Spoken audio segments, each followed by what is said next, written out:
My dear brothers and sisters in Christ, wishing all a very happy, pleasant morning to you.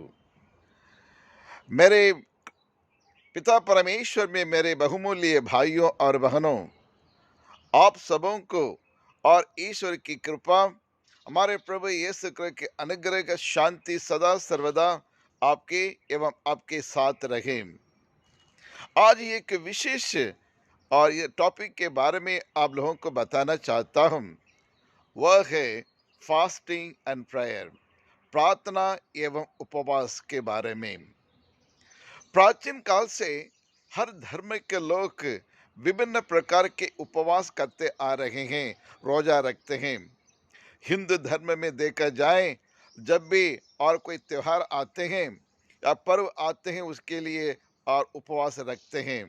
विशेष रूप से नवदुर्गा में और लोग और उपवास रखते हैं। और इस्लाम धर्म में देखा जाए, वो रोजा रखते हैं। और क्रिस्तीय धर्म में देखे जाए और ये 40 से काल में 40 दिन तक वो लोग उपवास रखते हैं। यानी उपवास एवं प्रार्थना हमारे जीवन के लिए और ईश्वर की कृपाओं को प्राप्त करने के लिए एक माध्यम है, जिसके जरिए हम ईश्वर के अनुग्रह को प्राप्त करते हैं। उपवास क्यों रखते हैं? और उपवास रखते हुए हमारे तन को मन के ऊपर कंट्रोल करते हुए ज़्यादा से ज़्यादा समय ईश्वर में, प्रार्थना में, ईश्वर के सानिध्य में रहने के लिए ये उपवास हम करते हैं। यानी भोजन को त्याग देते हैं, एक टाइम के लिए, दो टाइम के लिए, एक दिन के लिए, 40 दिन के लिए।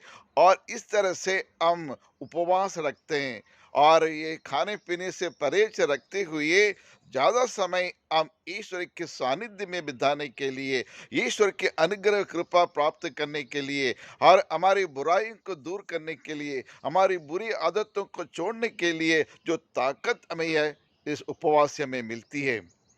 जी हाँ, प्रिय विश्वासियों, और एक बार एक व्यक्ति अपने बेटे को लेकर और जीसस के पास आए और जीसस से निवेदन करने लगे, मेरे बेटे को मिर्गी है, ये बार बार ये मिर्गी के कारण आग और पानी में और गिर जाता है।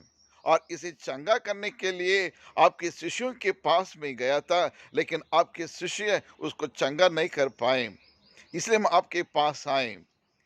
और ईश्वर ने, जीसस ने उन्हें चंगाई प्रदान किया है। अभी सवाल उठता है, जो शिष्य, जो आपके चेले हैं, आपके शिष्य हैं, आपकी शिक्षा को ग्रहण कर चुके हैं, आपके साथ कई वर्षों तक रह चुके हैं, लेकिन उन्हीं से ये क्यों नहीं हो पाता है करके शिष्यों में से एक ने उससे पूछा, प्रभु हमसे तो नहीं बना, हम इन अबद्धों को नहीं निकाल पाए, इस मिर्गी को चंगा नहीं कर पाए, लेकिन आपने कैसे किया? तब ईश्वर उनसे कहते हैं, जीसस उनसे कहते हैं, यदि आपके पास राई के समान, यदि आपके पास राई के समान विश्वास हो और तुम एक पहाड़ को देखकर कहें यहाँ से हट जाओ, वो हट जाएगा। यानी दुनिया में कोई मुश्किल नहीं है। प्रिय विश्वासियों, विश्वास की जरूरत है। कितना बड़ा विश्वास! ईश्वर ने गद्र के समान, कटल के समान विश्वास नहीं मांगते हैं। ईश्वर चाहते हैं हर मनुष्य के हृदय में एक दानों में और बीजों में सबसे छोटा, एक छोटा सा एक राई के समान तुम्हारा विश्वास होना चाहिए करके कहते हैं। लेकिन मुझ में वो विश्वास नहीं, आप में वह विश्वास नहीं, हम में से किसी में राई के समान विश्वास नहीं है। और इसलिए हमें विश्वास में बढ़ना है प्रिय विश्वासियों। इसलिए ईश्वर हमसे ये कहते हैं कि आज और ये उपवास के द्वारा, प्रार्थना के द्वारा हमारा विश्वास को बढ़ाना है। और ये विश्वास और हमारे जीवन को आगे बढ़ाने के लिए, प्रार्थना में आगे बढ़ने के लिए हमें सिखाता है। जी हाँ, जी हाँ, प्रिय विश्वासियों, आज हम ईश्वर से हम प्रार्थना करें, क्योंकि उपवास के द्वारा ही सब कुछ हम प्राप्त कर सकता है। उपवास और प्रार्थना की ज़रूरत है। जितना हम भूखे रहेंगे और प्यासे रहेंगे, उतना समय, और जितना हम भूख को मारेंगे, प्यास को मारेंगे, और उतने लंबे समय तक हम प्रार्थना और प्रार्थना में लगे रहेंगे। इसीलिए उपवास रखते हैं। और जीसस ने अंत में एक शिक्षा, अच्छी शिक्षा उन्हें प्रदान की है, वो यह है कि तुम इस तरह की ये अवधूतें प्रार्थना, उपवास के सिवा और कोई उपाय नहीं है इसको निकालने के लिए। इसलिए उपवास और प्रार्थना करना बहुत ज़रूरी है। तो आइए, और बाकी है, और बाकी बातों को अगले एपिसोड में मैं आपको सामने पेश करूंगा।